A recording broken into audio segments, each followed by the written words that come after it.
If you listen to rap and you've been on YouTube anytime in the past decade, you've probably seen this man's face. He's been called the internet's busiest music nerd, but depending on who you ask, he's also the internet's most annoying music critic. Hi everyone, Anthony Miliano here, the internet's busiest music nerd, and it's time for a review of Anthony Fantano. For years, Anthony Fantano has sat at the top of YouTube music criticism, building an audience of millions by reviewing albums across every genre.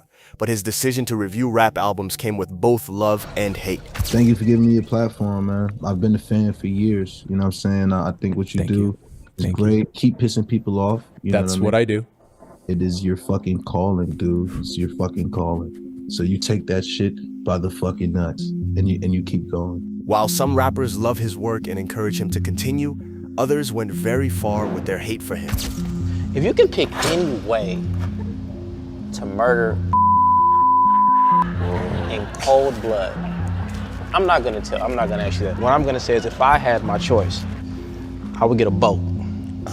I would dock the boat east side of Long Beach, off Ocean by the roof Chris. Drag him on the boat by his feet. He's kind of buff. Drag him on the boat by his feet. Put him on the back of the boat, take his After you take his you leave him on Catalina Island. You cut him open and you leave him with the goats. That would be my preference. Just wanted to get that out there. What's your beef, though? I don't have one. I just don't like that talk about rap music and don't like it. Yeah, I was saying shit about that today. Yeah. It's like blackface journalism. I get good grades though, so thanks, dude. But to understand how the hate got to this point, we have to start at the beginning. In the late 2000s, the music critic world was still dominated by magazines, blogs, and the occasional Rolling Stone cover story. Most critics were faceless writers hiding behind bylines, and their reviews lived on text-heavy websites and got buried the next day.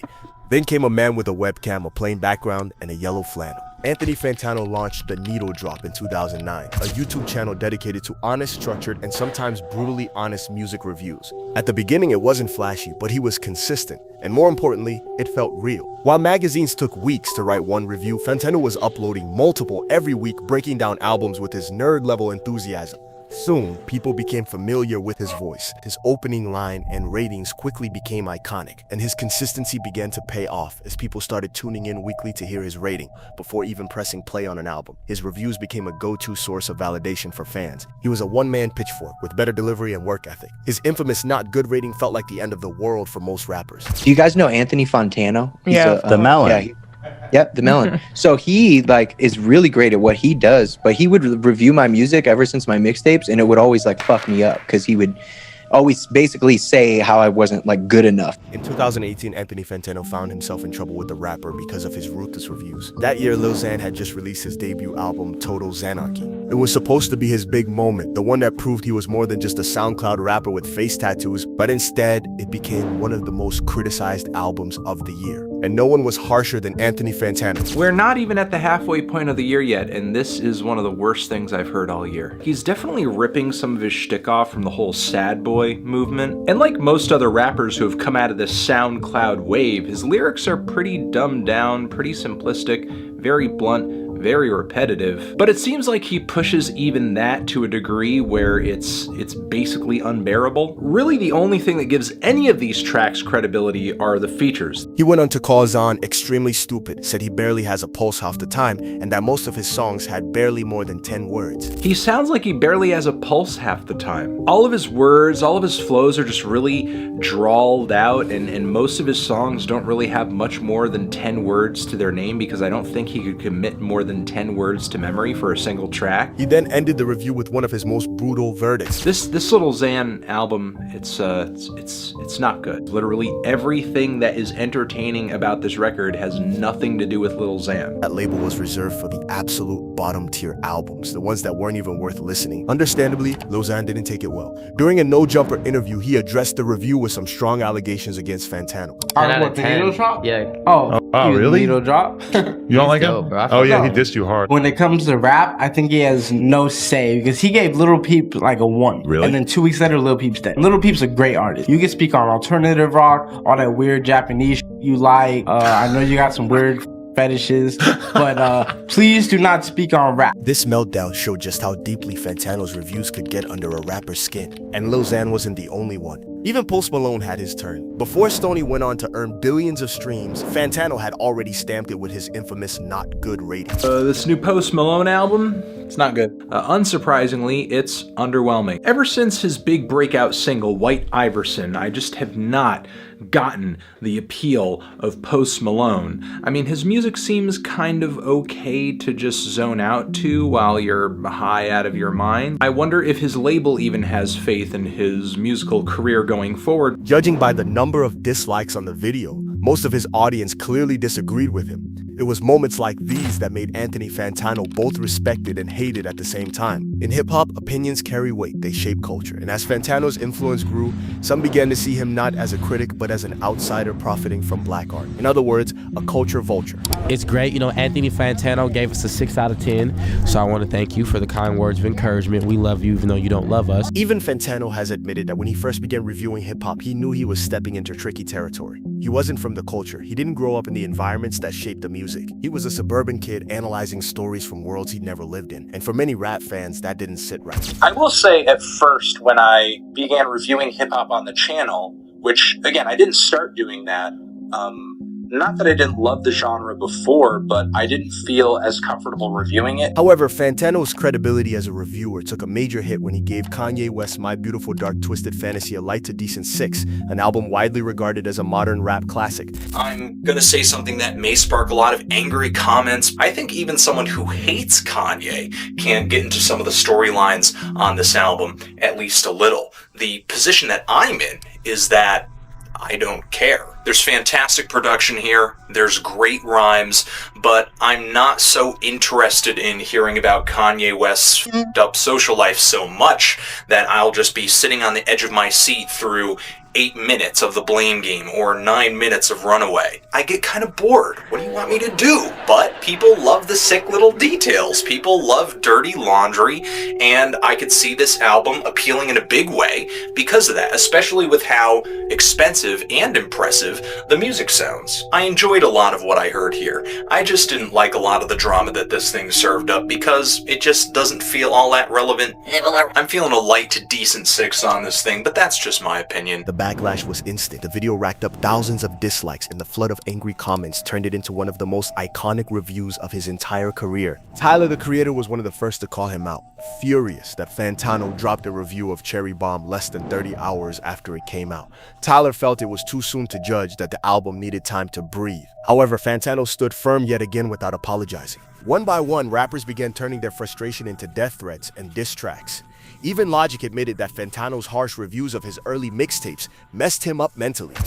Do you guys know Anthony Fantano? The Melon. The Melon. He would review my music ever since my mixtapes, and it would always like fuck me up because he would always basically say how I wasn't like good enough. Mind you, he wasn't just totally shitting on me. He would give me like credit. Like if something's good, he would say it's good. Mind you, it's just his opinion, right? But I find it really funny that after I announced my retirement and stepped away, now me and this dude like text each other and shit. Now he's like, I consider him like a buddy. Years later, he would go as far as rapping about killing Fantano. Fantano laughed it off, but the truth was clear. He'd become so influential that rappers didn't just care about what he said, they cared about how it made them feel. Like, hey, my reviews aren't that big of a deal. You shouldn't obsess over them. I'm not here to hurt you. I'm not here to hurt anybody. Anthony Fantano has been called a lot of things. He's been called a gatekeeper, a nerd, and even a culture vulture. But lately, controversial is the word that sticks more than the rest. In recent months, Fantano's once spotless image has started to crack. And for the first time, people weren't just questioning his reviews, they were questioning him. It all started with an old clip that resurfaced from one of Fantano's early channels, where he repeated a racial slur in full.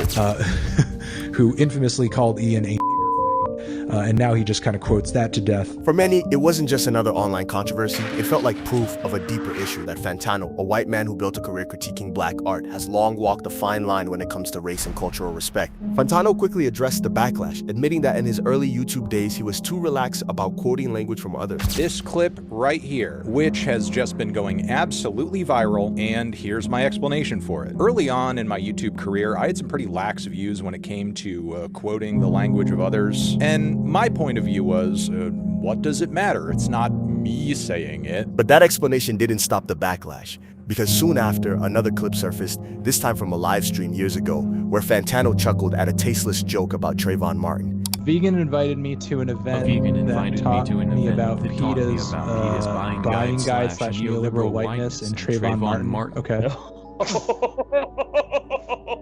Dude, fuck Trayvon. I was thinking Trey Melvin. Trey Melvin. I had a big thing with Trey Melvin. Trayvon Martin. It's all these fucking black names, dude. I get confused. Whoa!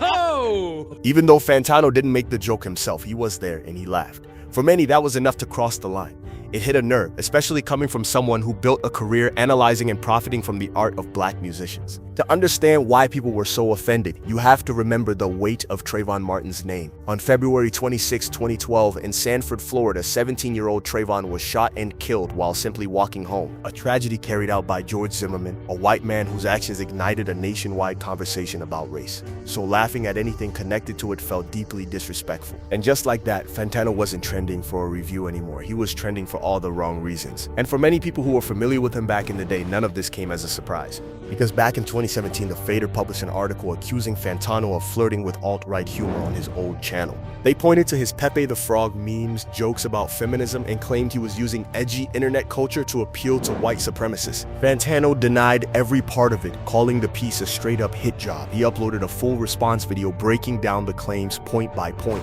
And not long after his pushback, the article was quietly taken down following a private settlement. And as the conversation kept growing, so did the criticism of his work. Some rap fans now see Fantano as an opportunist. They believe he's only reviewing hip-hop because it gets clicks, not because he's rooted in the culture.